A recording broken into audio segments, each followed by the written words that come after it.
Yung farm resort na makakapagbigay ng buhay probinsya vibes, patalon-talon lang sa ilog at sumakay sa balsa. Yung tipong wala ka ng ibang inaatupag kundi mag-relax at mag-enjoy. Tara, trip tayo papuntang Angel Family Farm and Resort sa Sagay City sa Negros Occidental. Mula sa capital ng Negros Occidental na Bacolod City, mga 2 oras na drive pa Sagay City. Ang Angel Family Farm and Resort ay nasa Barangay Tadlong. Makikita nyo ito sa Google Maps. May maikling rough road, pero kayang-kayang pasukin ng mga sasakyan. Bago naging isang resort, isa itong dragon fruit farm at nadagdagan pa ng iba't ibang mga prutas gaya ng mga kalamansi. Pagpunta namin dito, maswerte na lang na may nadatnan pa kaming nag-iisang dragon fruit. Kakatapos lang kasi mag-harvest. Harvest naman is 70 kilos. Wow! First harvest naman is 115. 115 kilos? Dragon fruit? Pila ka puno may hari dire? Hindi niya naisip hasta na ko sa ubos. May camping ground. Pwedeng mag-set up ng tent o di kaya'y mag-rent mismo sa resort. Nasa tabi lang ng ilog ang camping ground kaya't ang sound ng dumadaloy na tubig ang maririnig mo habang nagka-camping.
May mga bamboo huts na pwede pang overnight. May mga for the day rin na cottages na kayang mag-accommodate ng 15 persons. Pag sinuswerte ka, baka meron silang bagong katay na baboy. Makapag-ihaw kayo ng fresh na pork. Asin lang ang katapat nito. Yummy na! Isang kalderong rice please! May iba't ibang pets sa paligid pero ang binabalik-balikan ng mga lokal na mga turista ay ang ilog. Tuwing weekends, yung ilog nagiging mistulang playground ng mga kabataan na naninirahan sa palibot ng farm. Pupunta sila dito at ini-enjoy yung pagtalon sa ilog.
Malakurtina ang pagkahulog ng tubig at higit sa lahat, pwedeng tumalon.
Walang pinipiling edad, pati young at heart, pwede ring tumalon basta't game na game.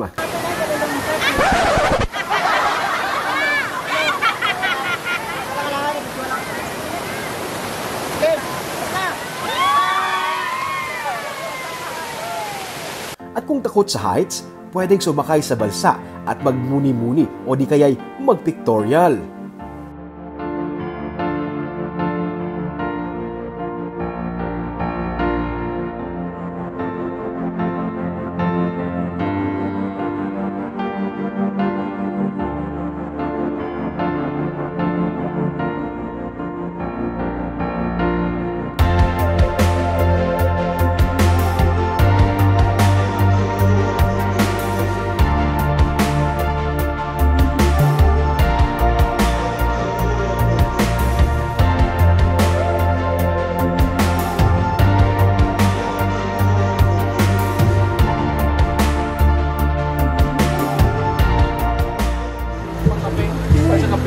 Mercy.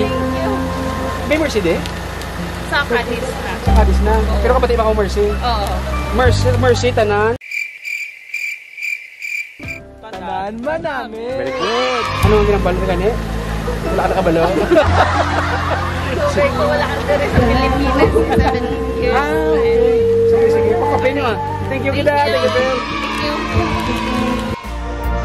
Buhay probinsya na vibes ang taglay ng farm resort na ito. Pag andito ka na, maaalala mo ang iyong childhood memories sa inyong mga probinsya. Mula sa isang farm ngayon, naging isa ng resort na nagbibigay kasiyahan sa mga tao dito sa Sagay City, pati na rin sa kanilang mga karatig bayan. Para updated ka sa mga episode ng Tripping Iruming, i-follow ang aming Facebook page at YouTube channel, Digicast Negros. Sama-sama tayo sa pagbangon. Ako si Romeo Subaldo, ito ang Tripping Iruming!